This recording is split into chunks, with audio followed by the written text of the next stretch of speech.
Hi there, Steve McGee, member for Melton in Parliament for the one day today being Budget Day, and the Treasurer has delivered his budget, 2023 budget. Just to give you an idea of some of the things that are coming out Melton way, $8.87 million for Melton Secondary College for an upgrade of their T block and their rugby pitch. St Lawrence of Brindisi Primary School down at Weir for a new campus down there. $5 million.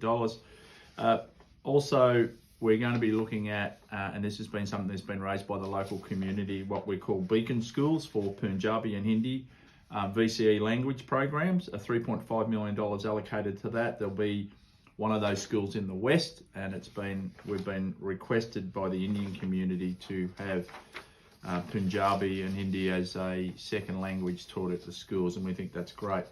Some planning, some money obviously coming is a total pool of money for further planning of upgrading of schools, Melton Secondary College, Melton South Primary, and of course Vale and District Primary School.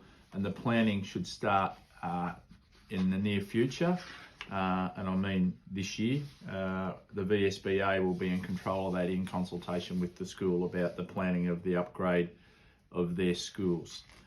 Hope Street Youth and Family Services First Response Service, $870,000 over the next 4 years, and that'll go a long way to supporting our youth within the Melton area. Melton College, $400,000. It'll go towards providing Department of Transport to undertake and planning of a school crossing just outside in Rees Road, just near the school. $5 million towards an Indian community centres, two of them, one in the west and one in the southeast. It hasn't been determined. We're in the west at this stage. Also, there's an Indian community infrastructure fund that's worth $50 million that the multicultural groups can make application to. Likewise with the Islamic community, and they can make application to it, a $50 million fund. It's for infrastructure, so for their buildings, their mosques and things like that. An embedded youth program, outreach program, which will fund a program through the Victoria Police in the Bring Back Melton and Shepparton LGAs, and that's to try and reduce any youth offending. 23 new Vlocity trains that will run on the Melton Ballarat Line. Those carriages will be built and trains will be built here in Victoria. More train services on the Ballarat line, which is great for Melton people, to a 40-minute weekend services. And I know there's been a lot of locals that have sought that. New bus service for Eynesbury, which will be a bus service between the Melton Station and the Eynesbury area. Melton Suburban Revitalisation Board, an extension of funding for that. So that will continue. So that means we can do more of the projects that you would have seen happen over the last couple of years. Some of them the smaller projects to try and uplift and do facelifts and things like that, but also some really local projects out of the Revitalisation Board around the Melton area to try and upgrade and regenerate and reinvigorate Melton. A new TAFE facility in Melton, $55 million for a TAFE facility that initially will provide training for 600 students in the construction area, and hopefully that TAFE facility will commence sometime next year. Obviously we need to purchase some land and acquire some land, probably down in the Cobblebank area. And $10 million for the Western Highway business case to look at upgrading the Western Highway between Melton and Caroline Springs. And of course you would be aware from the federal election, the commitment made by the Albanese government of $10 million also to a business case. So hopefully we can get onto that as soon as possible with this commitment out of the budget. Melton Line Upgrade, railway line upgrade, a $650 million line upgrade from Melton, which will improve services.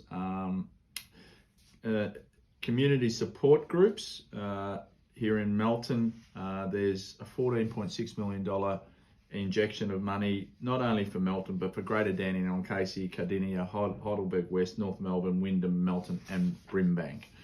So that's some of them off the main document there. Just a couple of other things. some ambulance funding to train and deploy 25 paramedic practitioners. We don't have paramedic practitioners in Victoria at this stage, but we're going to train some up, 25 of them, and as well as train another 40 additional MICA paramedics, which will be fantastic for ambulance services across the state, but also out in the west, out in the Melton and Bacchus Marsh areas. There's also some funding to contribute to Australia's first centre for paramedicine, which will be based out at Sunshine with VU. So there's a centre for paramedicine that will commence there. So that's just some of the things. Oh, finally, I should say, level crossing removals. You've heard a lot about it. There is $6.5 billion to remove another 25. The 3 in Melton are part of that. As you would be aware, Parish Road is going to be the first one. And that'll be a road over the level crossing, so that's exciting. I'm going down there tomorrow, down to Cobblebank Station, to meet up with the level crossing removal people.